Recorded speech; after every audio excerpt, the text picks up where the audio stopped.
brand new class of vehicles. The Pro XP is not intended to replace any vehicle in the current lineup. This has been added to the top of the lineup, and as you can see in this little step-up guide here, it goes trail as our entry level with restricted, cruising adventures, awesome fun, up to the XP class. That's what everybody is known to date as best thing in the lineup, right? You can see pictured there, this is actually a 2020 color, but a Turbo S Dynamics Edition, of course. The best thing that we have as of today that the public knows, but you guys know a little bit more.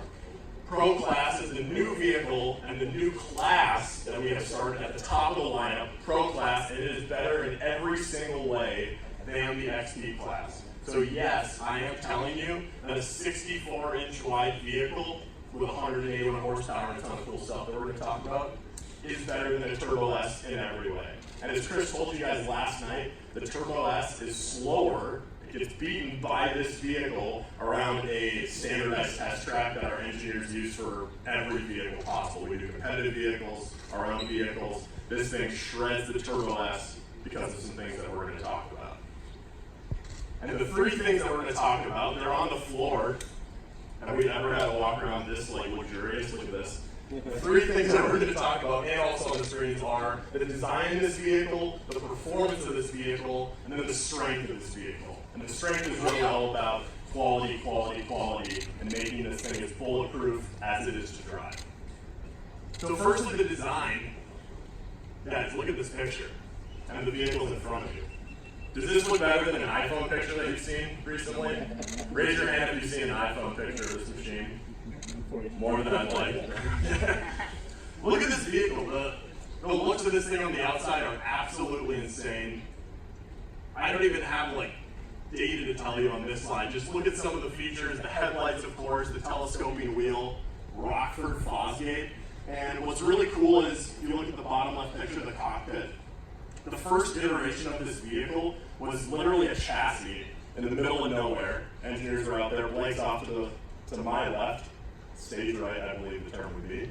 And they literally had a chassis with a seat and a steering wheel and pedals, and those were the only variables they were playing with. The whole purpose of this vehicle was to have the best possible feel as a driver. Like the vehicle's an extension of you, like it's wrapped around you. So they were playing with where, seating height, how far away from the steering wheel, the placement of the steering wheel, the angle of it, all that stuff. They ended up with the most comfortable seating position, and by the way, they timed those laps. It was also the fastest seating position around the course at that time. So for example, the seats, obviously are new, way cooler than they used to be. I can tell you more about those. But they're 2.5 inches lower than on an old Razor, and an inch backwards. 6 inches backwards, confirmed.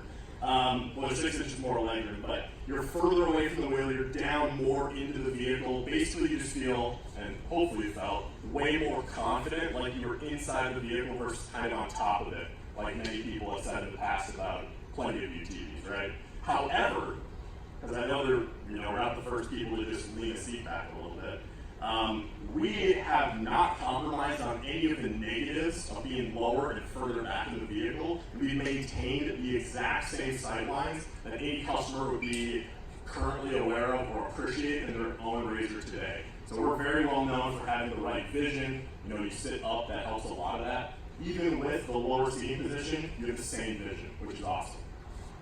And the steering wheel telescope, it's infinitely adjustable. So cool. Who liked the seating position?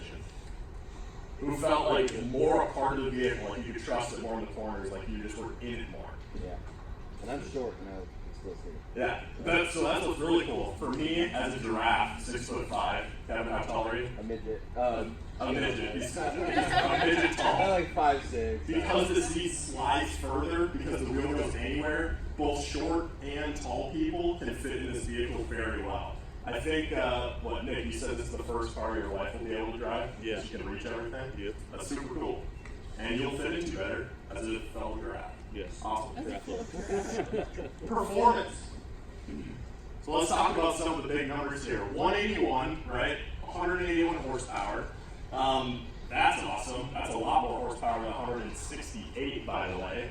That horsepower, which, let's just say right now, 181 versus 195, on the X3. That horsepower was tuned around where you're actually using the power in this car when you're driving. So we focus on 20 to 50 miles an hour, having the sweet spot of the power curve and the power band be where you need it. Throttling hard out of a corner, feathering through the whoops, everywhere when you're actually driving. We don't think that you just go 0 to 60, 0 to 60 over and over. Sure, you can every once in a while, it's awesome, but we focus on power where you're actually riding and when you can actually use it. And again, this thing just destroys the Turbo S at a 64-inch machine, which is great. Next up, 22 inches of usable travel. That's like borderline Turbo S travel on a vehicle that is much narrower. 64-inch machine. What's so cool about this, and a few of our pro drivers who are in the chutes, we had one of them here, we had one in the other group, we had a couple of them here actually. They talked a lot about how much this felt like a Turbo S or a bigger car, yet how agile it was. A lot of that was more travel, more power, of course, helps when you're powering out of a corner if you're trying to save something. But usable travel in the realm of Turbo S, and when paired with Dynamics 2.0, is just insane. All of the calibrations were tweaked across the mode, so comfort's actually more comfortable. Sport starts a little bit more comfortable and then ramps up very quickly, and then firm is actually usable now, because it's not just 10 all the time, right? That's what the pucker button's for. Now you have firm, which is a more usable setting. And then there's a lot of calibration over whoop, flatness management, and flatness in corners as well. Just keeping the vehicle as flat as possible in every angle was a big upgrade in 2.0. And then the other big thing, obviously, the oh shit button, the mode switching on the steering wheel. Now you're not trying to, dial in hitting sport in the middle of the rocker switch in the past, which is pretty much impossible at speed. Those things together just keep this vehicle so flat. And you're going to get to see when Ronnie and Cody are driving you guys out on the short course that you just feel so planted and smooth all the time. The last very interesting piece about performance in the bottom left, 96 inches of wheelbase. That's half a foot longer than it used to be, which obviously people know of longer cars in the industry and the obvious benefits. You get more straight line stability in the whoofs. That's awesome. You get a little bit more planted when you chuck it into a corner. Also very awesome. But there's negatives of that too. You lose agility, as we've seen for a lot of those vehicles. What didn't happen on this vehicle is we didn't lose agility. We actually gained agility over our old, shorter chassis, which is insane. This thing is more agile than an RS1, like Chris Musso said. It has a tighter turning radius, it has a harder cut angle, and the steering was improved, it's quicker. The whole thing is just, it's not like twitchy, it's just so perfect. Like you think it and it happens. And I hope you guys are feeling it out there today. It just felt like what you wanted to do was doing exactly that as quickly as possible. Do you agree with me? It felt like a go-kart. Felt like a go-kart? On rails? Yeah. And you could break it loose when you wanted it to? I was in rear-wheel drive a lot. Yes. So it's so cool. It performs like a bigger vehicle when you want it to perform like a bigger vehicle, yet it's more agile and it's perfect in the tight, twisty trails, which for a 64-inch machine is like an absolute home run. Last thing here is strength.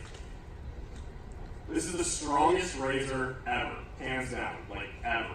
The frame on this vehicle, strongest ever produced. No bolts, all welds, one-piece frame, strongest we've ever made. Same with the roll cage. Look at the tubing on some of this. The freaking zigzag tubular gussets on the B pillar. This thing is the strongest cage in the industry, hands down, ever made. So a lot of people will be really happy with this cage. A lot of people will change it because they like different looks or whatever. But this is absolutely the best cage that we've ever made. The drivetrain. Strongest drivetrain we've ever made. It started off with the Turbo S front diff, which is awesome. It's been a gift to all of us. And every other piece of the drivetrain is stronger than the Turbo S. So 30-inch tires compared to 32s handle just fine, as well as you can imagine with the Turbo S with the not as good of a drivetrain as this car, can handle 32s just fine. In the rear, the transmission's stronger, the axles are 8 times longer life, the prop shafts are every single piece of this vehicle, we can talk later if you want more details, in the drivetrain is just stronger in every way.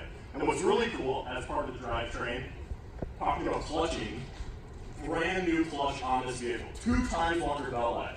Who is stoked about that? Not enough people. Do you realize that when it's less, you're changing belts more often and you're not riding? Okay, does that make sense? Awesome. 2 times longer belt life. Everything about this clutch is unbelievable. The new design has no sliders in it. It's based on a roller system. It flings dirt away from the clutches in the belt versus how it kind of used to attract it in the past.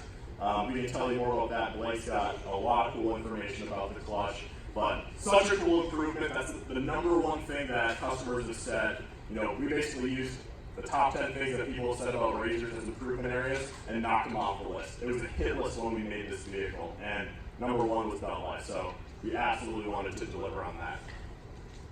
Finally, as you can see, we have a couple different machines here. On the screen, the Pro XP base, which isn't called the base, but just the Pro XP itself, is going to be available in January.